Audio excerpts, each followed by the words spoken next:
Mari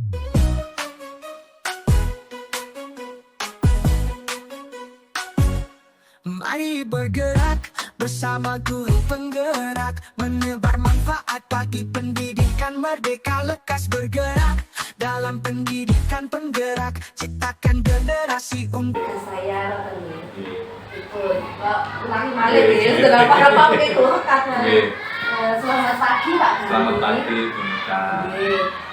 Pak Gandhi, di sini saya mengucapkan terima kasih untuk kesediaannya Bapak sudah menyediakan waktu bagi saya. Di sini Bapak tidak ada acara lain Pak? Insya Allah tidak ada. Jadi saya ganti waktunya sebentar.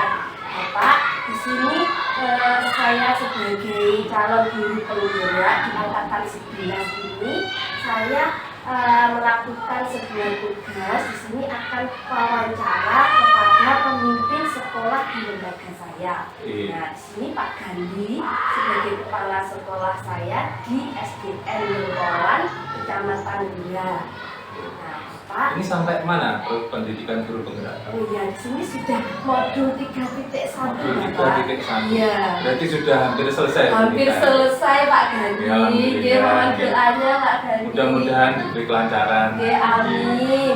Ini Bapak, nanti saya ingin melakukan wawancara Iya. terkait pengalaman Bapak dalam pengambilan keputusan sebagai seorang pemimpin sekolah. Iya, Bu Nika. Sekian ya Bapak. Iya. Saya harapkan Bapak bisa terbuka Pak, bisa menceritakan pengalaman dan mungkin apa yang bisa dilakukan ke depannya. Iya, Bu Nika. Bapak, saya mulai di sini untuk pertanyaan pertama. Selama menjadi kepala sekolah di sini, apakah Bapak pernah mengalami kasus yang merupakan dilema etika atau rujukan moral? Pernah Bu Nika. Saya di sini kan masih 1 tahun nih, 1 tahun Iya. lebih. Tapi saya sudah pernah mengalami kasus dilema etika. Nah, di sini cara Bapak untuk mengidentifikasi di situ kasusnya masuk dilema etika atau rujukan moral seperti apa ya Pak? Saya mengidentifikasi kasus itu termasuk dilema etika atau rujukan moral. Itu saya rasa yang dilema etika itu yang semua pilihannya itu benar semua, benar-benar. Tapi saya untuk mengambil keputusan itu ada 2 pilihan opsi yang sulit. Dua-duanya itu benar, tapi untuk memilih yang A atau yang B itu sulit saya. Ya, itu yang menjadi dilema itu seperti itu. Sebenarnya 2 pilihan itu sama-sama benar. Itu dilema etika. Kalau yang rujukan moral itu kan jelas. Yang satu benar, yang satu Salah. Ya, itu sudah jelas. Jadi jelas memang yang lebih mudah kan untuk kasus rujukan Ya, moral. rujukan Jadi moral. pasti Bapak akan mengambil keputusan untuk hal yang benar seperti itu ya Pak. Iya. Tapi untuk dilema etika pasti berbeda, Betul. membutuhkan pertimbangan lagi ya Pak. Iya. Ya. Nah, dari pengalaman Bapak di sini, tadi Bapak mengatakan terutama kasus yang sama-sama benar seperti itu ya Pak, sama-sama mengandung nilai kebajikan. Itu caranya Bapak mengambil keputusan dari hal tersebut bagaimana ya Pak? Sama-sama benar. Ya, biasanya kalau saya menemui kasus seperti itu, saya yang pertama akan musyawarah dengan teman-teman atau rekan sejawat, teman-teman guru, dan saya sampaikan ada kasus seperti ini, baiknya bagaimana, dan pertimbangannya lebih prioritas mana yang saya dahulukan dari nilai-nilai kebajikan tersebut, mana yang lebih membawa kebaikan untuk keputusan yang saya ambil tadi. Jadi tidak serta-merta saya yang membuat keputusan. Jadi langkah-langkahnya Bapak akan berkoordinasi dengan rekan-rekan guru tersebut. Ya, kalau perlu kalau musyawarah seperti itu ya Pak. Iya, kalau kasus-kasus mengenai siswa itu saya juga akan koordinasi dengan orang tua. Orang tua, murid ya Bapak. Murid. Nah, dari yang sudah Bapak lakukan tadi, mana yang Bapak anggap efektif Bapak dalam pengambilan keputusan kasus di 5 etika tadi? Ya, ini seperti saya cerita sedikit nih. Iya, Pak. Kasus di Etika waktu saya menjadi kepala sekolah di SD Mendolan ini pernah saya alami itu waktu rapat Dewan Guru tentang kenaikan kelas. Nah, di situ ada anak kelas 1 belum bisa membaca, belum bisa menulis. Nah, ibu gurunya itu menyampaikan ke saya, Pak, ini belum bisa nulis, belum bisa baca sama sekali. Kalau menurut penilaiannya, ulangan harian itu juga nilainya juga sangat kurang sekali di bawah KKM, dan itu seharusnya kan tidak naik. Tapi kalau tidak naik, sekarang itu kan kurikulum merdeka dalam satu fase itu kan tidak boleh tidak naik kelas 1 dan kelas 2 satu fase. Berarti kelas 1 harus naik di kelas 2. Kalau kelas 2 ke kelas 3 kan beda fase, itu boleh tidak naik gitu. Nah, itu akhirnya saya musyawarah dengan Bapak Ibu guru, semuanya waktu rapat itu, kalau gitu jawabnya gini, kalau gitu nggak usah naik saja, kasihan anaknya kalau dinaikkan di kelas 2 nanti malah membebani anak tersebut, membaca saja belum bisa. Terus akhirnya saya mengundang orang tua, kemudian saya sampaikan kalau putranya itu belum bisa membaca dan menulis sama sekali. Memang anaknya itu dulunya belum pernah belajar di TK, tidak sekolah TK, jadi langsung ke SD. Dan orang tuanya sebetulnya juga nonggono, kalau tidak naik nggak apa-apa Pak. Gitu. Akhirnya meskipun di Tumer itu harus naik, tapi memang keadaan anaknya belum mampu sama sekali dan sangat-sangat dibandingkan temannya nanti kan ketinggalan akhirnya yang kemarin itu tinggal kelas, dan itu atas persetujuan dari orang tua juga. Sudah sepakat. Ya, jadi dari Bapak tadi menyampaikan yang dianggap efektif, Bapak akan melibatkan berbagai pihak sebelum mengambil keputusan. Iya. Nah, mungkin selama ini ada tantangannya, Pak. Kalau tantangan itu saya juga pernah ada kasus cerita sedikit ya. Itu ada wali murid itu bilang ke saya, katanya anaknya itu dikatain bodoh sama gurunya. Itu. Nah itu bahkan mau dipindah ke sekolah yang lain. Kalau guru tersebut tetap seperti itu, menganggap putranya itu bodoh, mengatain kalau anaknya itu bodoh, akan dipindah ke sekolah yang lain. Terus saya tanya kepada guru tersebut, ini tidak saya sebutkan namanya, saya panggil guru tersebut, kemudian saya tanya, ternyata maksudnya tidak begitu, maksudnya dia berkata bodoh itu agar anak itu biar mau belajar, sebetulnya mampu tapi tidak mau belajar. Nah, itu saya sampaikan juga kepada orang tuanya itu, kalau maksudnya itu untuk mendidik biar mau belajar, karena sebetulnya putra panjenengan itu pintar, tapi menurut Bapak Ibu guru itu, Bapak Ibu guru kelasnya itu mengatakan bodoh itu biar mau belajar, tujuannya seperti itu. Tapi membuat anak menjadi malu, pulang sekolah nangis, kemudian cerita ke orang tuanya, terus akhirnya seperti itu, orang tuanya tidak terima lah. Kalau anaknya itu dikatain bodoh. Dan itu juga dilema bagi saya. Di satu sisi guru saya yang ada di SDN Gepolan ini masih betul seperti itu, tujuannya itu betul, tapi yang dikatakan kata-kata bodoh itu yang kurang tepat. katanya wali murid itu suka berkata kasar Pak, seperti itu. Akhirnya ya saya bilangi guru tersebut agar tidak berkata kasar terhadap anak, karena anaknya itu di rumah memang tidak pernah dimarahi sama orang tuanya. Jadi dimarahi guru sedikit itu sudah down, mentalnya itu sudah down. Akhirnya ya saya beritahu untuk merubah, jangan sampai berkata kasar atau berkata bodoh atau yang lainnya, bisa diganti dengan kalimat yang baik seperti itu.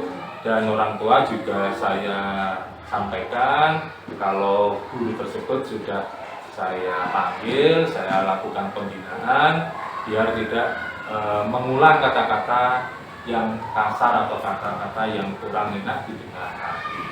Akhirnya clear sampai sekarang juga tidak ada masalah. Jadi tadi tantangan yang Bapak sampaikan terkait mungkin dari hasil keputusan tadi, konsekuensinya bagaimana seperti itu nih. Jadi diterima dari berbagai pihak tadi atau tidak seperti itu. Pripun Bapak? Saya dari waktu pengambilan keputusan Bapak, apakah Bapak ini keputusan saya nanti terkait konsekuensinya, hasilnya bagaimanapun, kalau saya pikir sudah terbaik, saya tetap akan jalankan, atau Bapak merasa bimbang sebelumnya? Ya, sebelumnya saya merasa bimbang karena guru di SD saya itu sudah lama bekerja, sudah mengajar, sudah senior, terus nanti saya bilangi seperti itu, khawatir saya itu nanti tersinggung, seperti itu. Saya sudah mengajar puluhan tahun, kok masih diingatkan masalah kata-kata seperti itu. Itu sebelumnya saya pikir menjadi tantangan saya. Konsekuensi saya apa? Nanti bisa diterima apa tidak? Kalau tidak bisa menerima perkataan saya, kan beliau masih gak enak hati, merasa tidak hati dengan saya. Nah itu saya sebagai pemimpin ya harus saya laksanakan, harus saya sampaikan apa yang menjadi keluhan dari wali murid itu, meskipun konsekuensinya mungkin saya agak tidak disenangi lah di hati beliau. Tapi Bapak tetap memutuskan bahwa itu yang terbaik, dan dasar pertimbangannya Bapak, apakah itu hal yang terbaik bagi murid, berpihak pada murid, seperti itu? Ya, tujuan saya biar anak-anak itu tadi, kalau terus-menerus dikatai bodoh atau berkata kasar terhadap murid, itu nanti khawatir saya itu anak-anak menjadi down, mentalnya menjadi down. Terus di kelas itu juga kurang menyenangkan. Saya amati itu waktu pelajaran di kelas itu anak-anak seperti takut semua dengan guru tersebut, itu takut. Padahal sekarang kan di kurikulum Merdeka utamanya kan yang menyenangkan, pembelajaran yang menyenangkan itu saya nilai itu belum dapat dari pembelajaran guru tersebut, itu belum didapat. Anak-anak itu belum merasa nyaman di kelas, belum berasa merasakan senang atau tertekan di kelas itu. Akhirnya ya itu saya beranikan diri, ya saya harus menyampaikan itu demi kepentingan anak-anak, biar berubah anak-anak, biar senang, biar nyaman, biar perasan ada di sekolah. Luar biasa Pak Gandhi, saya salut dengan keputusan yang sudah Bapak buat, walaupun sulit tapi Bapak bisa memutuskan. Di sini tadi saya juga mengambil nilai, Bapak mengutamakan nilai-nilai kebajikannya yang harus diutamakan. Saya lanjutkan untuk selanjutnya, dalam semua permasalahan atau pengalaman Bapak mengalami kasus tadi, mungkin Bapak menetapkan suatu jadwal, ini kasus ini harusnya saya selesaikan 3 hari lagi saja, atau mungkin harus saat itu bagaimana Bapak? Untuk waktu penyelesaiannya. Kalau ada kasus yang harus saya selesaikan, memang tidak perlu koordinasi dengan teman-teman itu langsung saya putuskan. Tapi kalau ada kasus yang perlu koordinasi dengan teman-teman guru atau orang tua siswa, itu saya jadwalkan. Gitu. Selanjutnya Bapak, ada faktor-faktor lainnya yang mempermudah atau membantu Bapak dalam pengambilan keputusan? Faktor-faktor yang dapat membantu saya yang terutama ya teman-teman guru itu ya. Kalau memang merasa saya sulit untuk memutuskan suatu masalah, saya koordinasi, saya kumpulkan, saya sampaikan ada permasalahan gini, ini baiknya bagaimana. Kan beda suara saya sendiri kalau dengan suara teman-teman itu kan lebih kebanyak masukan ke saya. Mungkin teman-teman kan lebih tahu permasalahan dari murid-murid di sekolah itu bagaimana, di kelas bagaimana, dan saya kurang paham. Maka dari itu saya perlu koordinasi dengan teman-teman guru. Mungkin juga Bapak pernah melibatkan untuk rekan-rekan kepala sekolah atau dari kecamatan seperti itu Pak, jika mungkin bingung dalam suatu permasalahan. Ya, di gugus ini kan ada kegiatan KKG gugus nih. KKG gugus sebelum pelaksanaan KKG guru itu juga ada KKG kepala sekolah.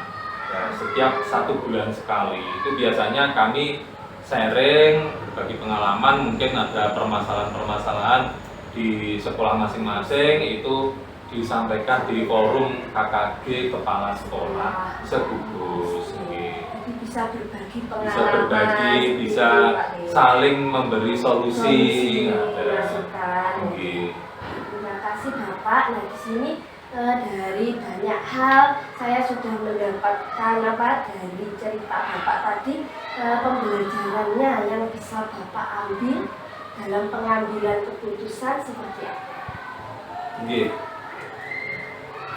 Pembelajaran yang bisa saya ambil dari pengambilan keputusan itu bagaimana kita harus tegas dalam mengambil keputusan tanpa merugikan siapapun. Yang jelas tujuan di dunia pendidikan adalah yang utamanya adalah untuk murid dan murid. Seperti Bapak Menteri Nadiem Makarim kan seperti itu murid dan murid. Sampai menyebut murid itu 3 kali. Dan mempertimbangkan ada beberapa paradigma yang harus kita ambil. Mungkin dari antara individu dan kelompok itu lebih penting mana, kemudian antara rasa keadilan dan rasa kebajikan. Jadi Bapak akan mengutamakan nilai-nilai kebajikannya dulu. Pak, dari pertanyaan terakhir di sini, apa rencana ke depan jenengan terkait pengambilan keputusan masalah dilema etika lagi jika ke depan akan sama menghadapi kasus yang seperti itu, Bapak?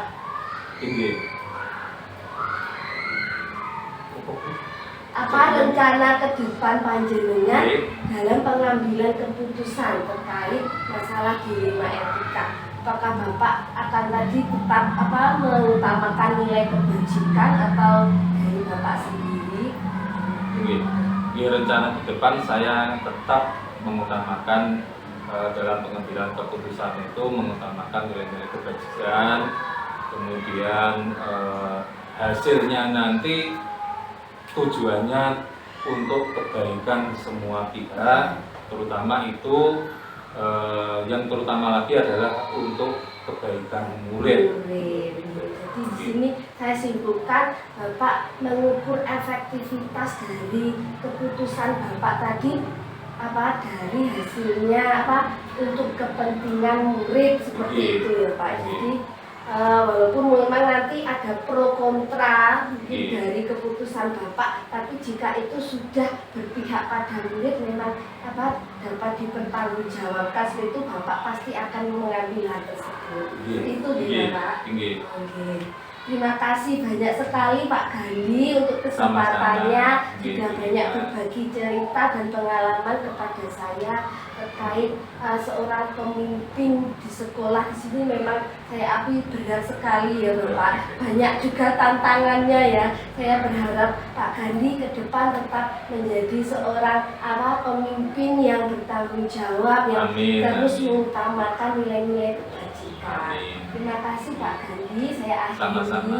Selamat pagi Bapak. Penopang bangsa, mari bergerak, lekas bergerak, dan selalu menggerakkan. Selamat pagi Bu Anis, bagaimana kabarnya hari ini? Selamat pagi juga Bu Anita, alhamdulillah ini saya sehat. Gimana kabar jenengan? Ya saya juga sehat Bu, tapi di sini suara saya agak habis Bu. Iya. Pergantian cuaca ini loh Bu, dari Iya. panas Ini ini. juga saya agak flu Bu Begitu Anita. ya. Iya, Bu. Nah, Bu Ani, di sini saya mohon maaf sebelumnya karena mengganggu waktu panjenengan di tengah kesibukan panjenengan sebagai kepala sekolah. Tidak Bu Anita, tidak mengganggu sama sekali. Hari ini pas bulan ya. Terima kasih Bu Ani sudah menyediakan waktunya untuk saya. Nah, di sini Bu, saya ingin melakukan wawancara kepada Ibu selaku kepala sekolah di SDN Tirulor 2 Burayu. Oke Bu Anita, nanti saya jawab berdasarkan pengalaman saya semampunya ya Bu Anita ya. Iya Bu, di sini saya hanya ingin Ibu bersikap terbuka, mau berbagi pengalaman Ibu selama ini sebagai kepala sekolah.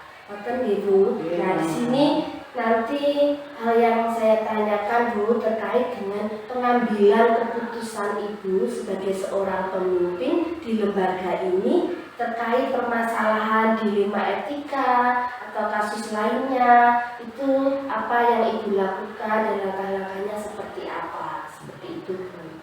Terima kasih Bu Anita, nanti saya berusaha menjawab berdasarkan pengalaman santai saya. mawon. Kami belajar nih, Bu Anita, ya. Terima kasih Nah, banyak saya juga Bu masih Anis. belajar ini. Nah di sini Bu, pertanyaan pertama saya, selaku kepala sekolah di sini, pernahkah Ibu mengalami suatu permasalahan yang merupakan dilema etika atau bujukan moral? Mohon maaf Bu Anita, saya kok baru mendengar itu dilema etika dan rujukan moral itu contohnya seperti apa Bu Anita? Oh iya Bu, seperti ini Bu.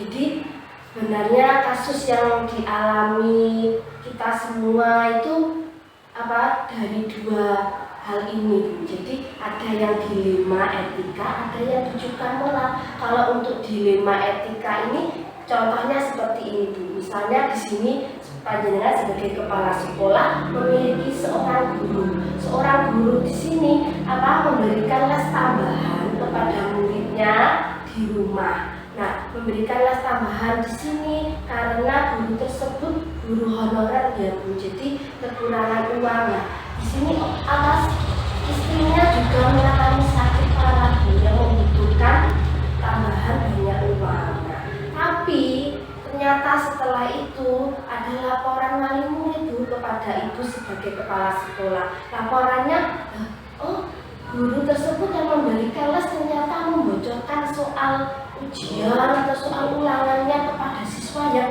hanya les saja Bu. Di sini anak saya yang tidak ikut les ini kan tertinggal, nilainya kan pasti lebih jelek daripada yang ikut les. Nah di situ pastinya panjenengan sebagai kepala sekolah, ini bagaimana ya, ada dilema seperti itu ya Bu. Ya, kalau untuk guru di sini sebenarnya sisi benarnya, jadi sisi benarnya dia membutuhkan uang, tambahan uang untuk mengobati istrinya yang sakit tadi kan Bu, membutuhkan uang.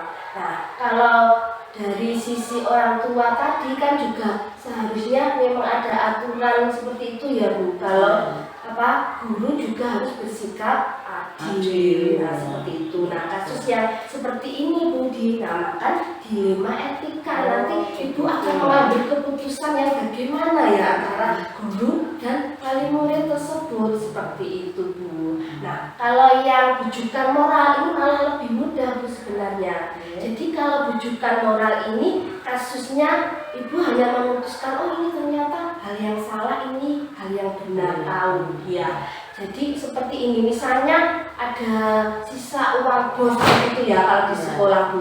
Nah, guru yang lainnya itu mengajak Ibu selaku kepala sekolah, Bu Anis ayo kan Bu kapan-kapan makan-makan bersama di restoran, ini kan uangnya bos masih sisa, ya, sisa atau banyak, seperti itu Bu. Nah, sebenarnya kan Ibu pasti tahu kalau memutuskan itu hal yang salah kan, seperti itu ya Bu. Kalau salah berarti pasti Ibu akan menegakkan aturan, oh uang bos tidak boleh untuk makan-makan, nah seperti itu. Nah itu bujukan moral, nah seperti itu.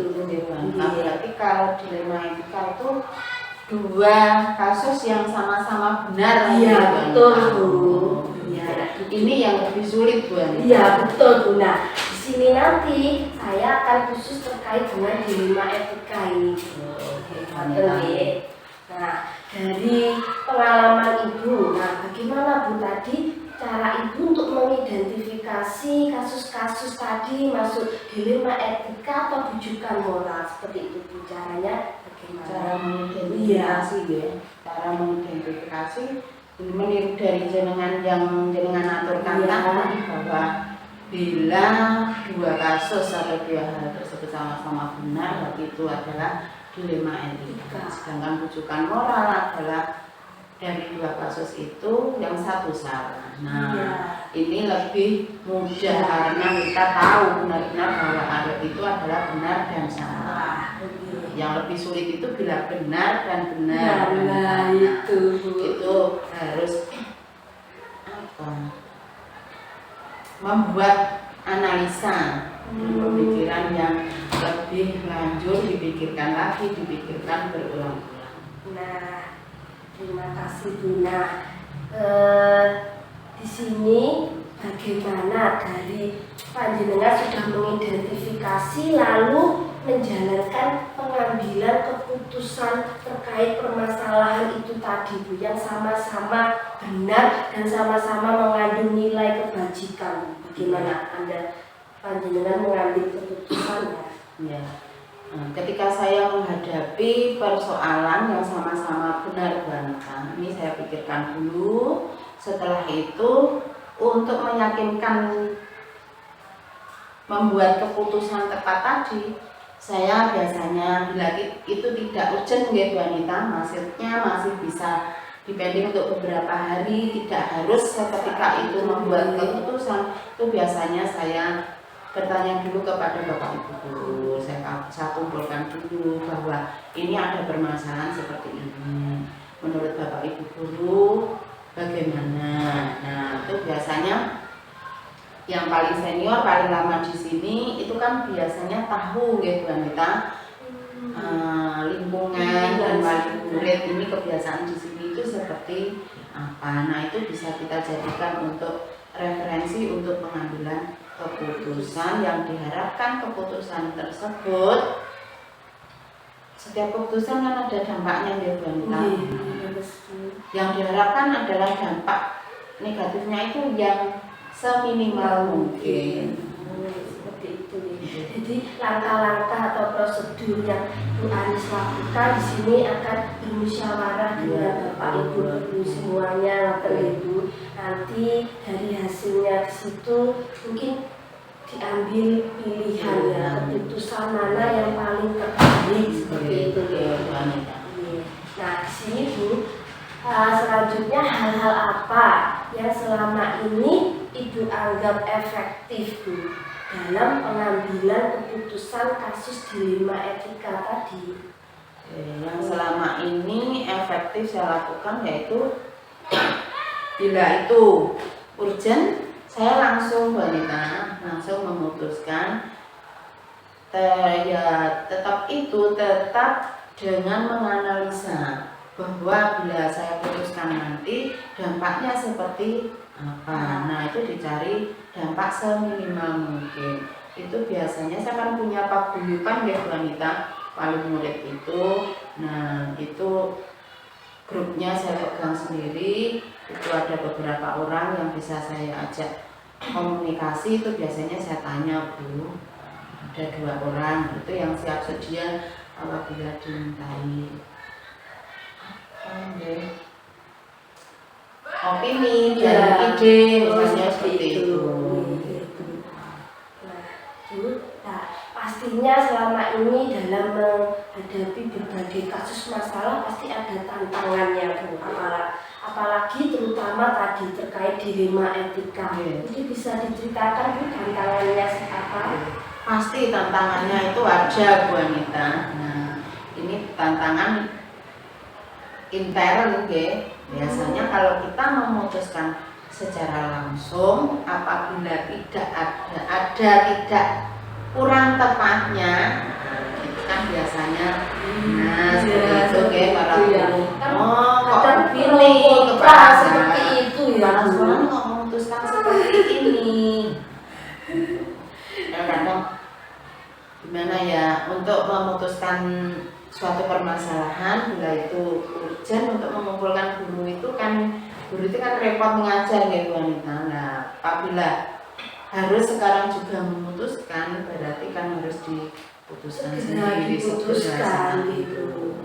Nah seperti itu tantangan yang dihadapi. Nah tadi Ibu juga mengatakan tadi ya di awal ada jadwal tertentu atau waktu tertentu Bu, kalau ada permasalahan dilema etika saya akan selesaikan saat ini juga atau mungkin Ibu akan menunggu dulu berapa waktu seperti itu Bu. Bila kasusnya tersebut bisa saya putuskan sendiri ya Bu Anita tanpa rembukan dengan Bapak Ibu guru, itu saya putuskan sendiri. Tapi nanti ketika Bapak Ibu guru sudah longgar, saya ceritani bahwa tadi ada permasalahan seperti ini Bapak Ibu.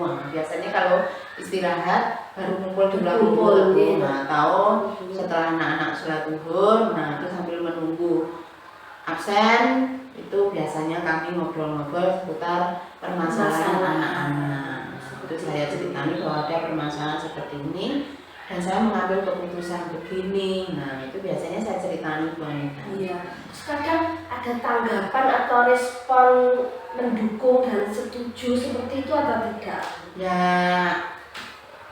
pasti ada yang tidak setuju ya. Karena biasanya begini Bu Anita, kalau di sekolah saya itu ketika saya memutuskan begini, misalnya anak-anak di sini kemandiriannya kurang, rasa percaya dirinya kurang. Nah, kami kan mempunyai alat drum band kita. Nah, ini sudah lama sekali bertahun-tahun itu tidak dipakai. Saya baru 1 tahun di sini Bu Anita. Nah, itu kan eman-eman ada aset yang tidak terpakai apalagi mahal. Nah, ini saya mencoba untuk membangkitkan lagi ekstra drum band. Gunanya ya itu untuk melatih kemandirian dan kepercayaan diri siswa. Bila anak-anak punya kelebihan itu kan harus percaya diri ya wanita. Nah itu ada 1 atau 2 guru itu yang istilahnya begini, kurang setuju. Bu Anis, warga anak-anak di sini itu angel, sulit kalau diajak-ajak seperti itu. Wali muridnya juga kurang mendukung bila ada ekstra tambahan seperti itu. Dicoba ya Bu. Nah itu ya saya langsung begini. Nah itu adalah tugas kita sebagai pendidik merubah mindset dan juga paradigma berpikirnya tentang pendidikan kepada masyarakat sekarang ya Bu Anita. Yang tidak lain ya tetap untuk kepentingan anak. Ya, menurut saya sudah luar biasa Bu Anis dari cara pengambilan keputusan Ibu. Nah dari kasus tersebut berarti yang menjadi inti atau pokok dasar panjenengan mengambil keputusan tersebut apa Bu? tadi berdasarkan berpihak pada murid seperti itu ya Bu. Berpihak pada murid itu adalah yang utama. Walaupun mungkin dari bapak ibu gurunya mungkin ada yang menentang ada yang alhamdulillah, dan berpikir merubah paradigma berpikir wali murid itu yang dulu apa-apa tidak mau untuk tambahan anak-anaknya ekstra dan lain sebagainya. Alhamdulillah di sini semuanya sekarang mendukung. Tapi sebelum itu saya musyawarahkan dengan wali murid dulu, saya undang wanita. Apabila ada begini, tambahan seperti ini, ekstra begini bagaimana? Alhamdulillah ternyata yang ditakutkan oleh beberapa guru tadi tidak terjadi wanita. Alhamdulillah sekarang saling mendukung antara wali murid dengan guru. Selanjutnya Bu Anis, di sini adakah seseorang Bu atau faktor-faktor lain yang mempermudah Ibu dalam pengambilan keputusan? Tentu saja Bu Anita, apalagi saya di sini baru 1 tahun lebih ya Bu Anita, masih perlu banyak belajar terkait dengan pengambilan keputusan sebagai pemimpin Bu Anita. Ini saya punya seseorang senior, pimpinan saya itu saya bertanya, pernah saya Bu Anita, baru 1 bulan di sini saya mengalami benar-benar itu dilema etika Bu. Itu datang ya Bu. Itu saya tidak mau apabila keputusan yang saya ambil nanti dampaknya besar untuk sekitar wali murid terutama dan juga murid saya. Nah ini bagaimana itu saya masih belajar bagaimana cara jadi pemimpin. Itu yang pertama saya hubungi adalah ketua kepala sekolah sekolah bulan. Saya bertanya kepada beliau, saya ada permasalahan seperti ini, bagaimana cara mengambil keputusannya Pak? Saya tidak mau saya mengambil keputusan. Itu dari beliau ada jawaban, tetapi saya tidak serta-merta mengambil keputusan berdasarkan jawaban beliau Mbak Nita. Itu tetap saya analisa dulu, apakah benar seperti ini, karena yang paling tahu situasi kan tetap saya ya Mbak Nita. Terus itu saya tetap belum menerima hanya 1 jawaban itu. Saya bertanya lagi kepada Bapak Pengawas. Saya telepon karena malam-malam dan besok pagi harus segera ada keputusan. Nah, itu saya telepon Bapak Pengawas. Saat itu Bapak Pengawas juga menanggapinya dengan sangat-sangat positif, berterima kasih bahwa saya ada permasalahan sebesar itu, saya tidak langsung mengambil keputusan. Saya bertanya kepada ketua K3S dan pengawas, itu katanya adalah hal yang tepat begitu. Nah, berdasarkan dari jawaban dari Bapak Pengawas ini dan juga Bapak Ketua K3S ini, saya kelompokkan wanita dan juga saya analisa sendiri berdasarkan dengan lingkungan saya, wali murid dan juga Bapak Ibu guru, juga saya minta pendapat. Itu saya kelompokkan dari berbagai sumber itu tadi baru saya putuskan. Luar biasa, memang sekolah ini pasti banyak sekali permasalahan ya Bu.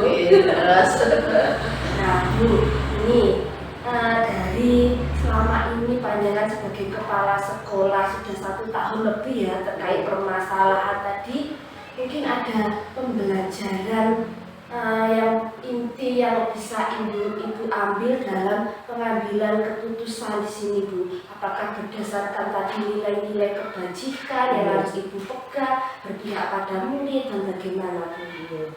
Apapun permasalahan wanita dalam etika yang kita hadapi, hal yang harus kita putuskan itu tetap satu, yaitu berpihak pada murid. Setelah itu peraturan sekolah, rasa peduli kita terhadap siswa. Jadi harus rasa peduli itu ya, juga penting ya Bu. Kita tidak serta-merta aturannya seperti ini. Kadang kita harus peraturan di sekolah itu harus agak kita kesampingkan demi rasa peduli kita terhadap siswa tersebut. Nah, seperti itu luar biasa menurut saya. Memang kalau terlalu kaku dengan peraturan sekolah itu kadang ada siswa yang dikorbankan seperti itu, atau mungkin bapak ibu guru juga merasa dikorbankan seperti itu, Bunda. Jadi pasti ibu akan mengambil nilai kebajikannya dulu seperti itu ya, Bunda, di keputusan itu.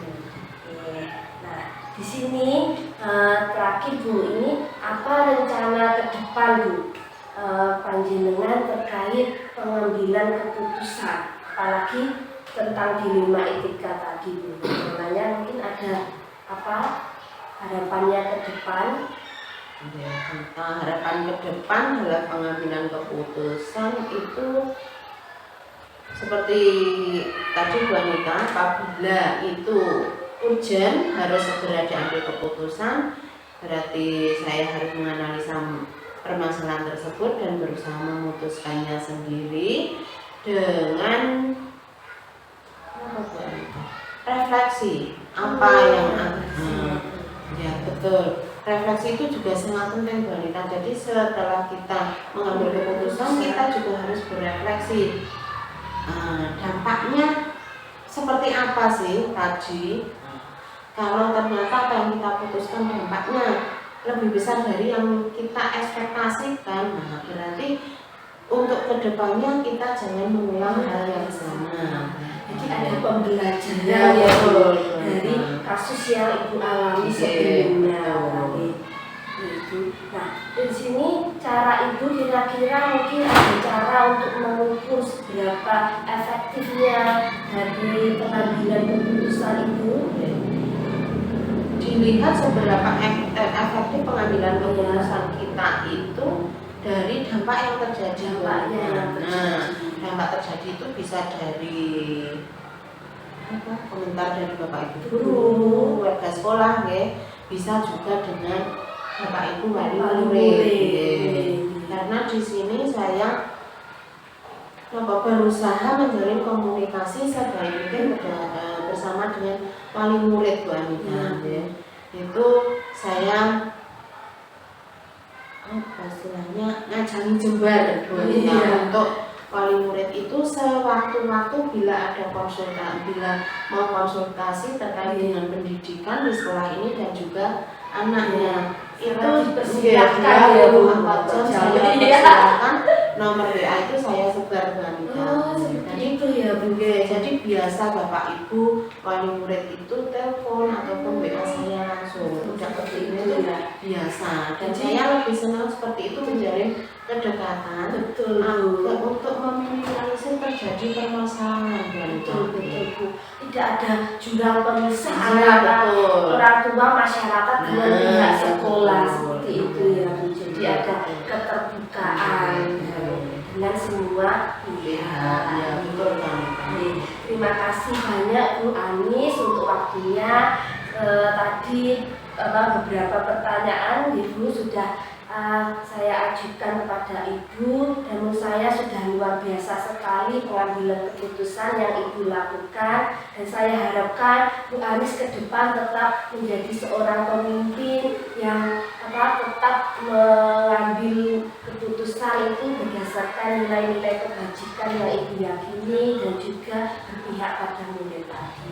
Terima kasih Bu Anita. Nah itu tadi jawaban saya berdasarkan pengalaman selama saya masih harus banyak belajar. Pasti Bu Anis ke depannya masih panjang sebagai pemimpin Bu Anis. Mungkin kalau ada kasus apalagi itu juga bisa berbagi pengalaman. Itu saya. Itu nanti dengan bisa ya.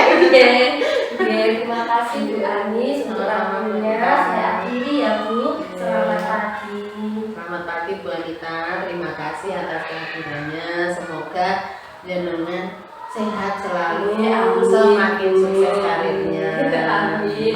Bu Anis juga. Terima kasih Bu Anita. Sama-sama Bu Anis. Mari bergerak, lekas bergerak, dan selalu menggerakkan. Mari bergerak, bersama guru penggerak, menebar manfaat bagi pendidikan merdeka, lekas bergerak dalam pendidikan penggerak, ciptakan generasi unggul penopang bangsa. Mari bergerak, lekas bergerak, dan selalu menggerakkan. Mari bergerak, lekas bergerak, dan selalu menggerakkan.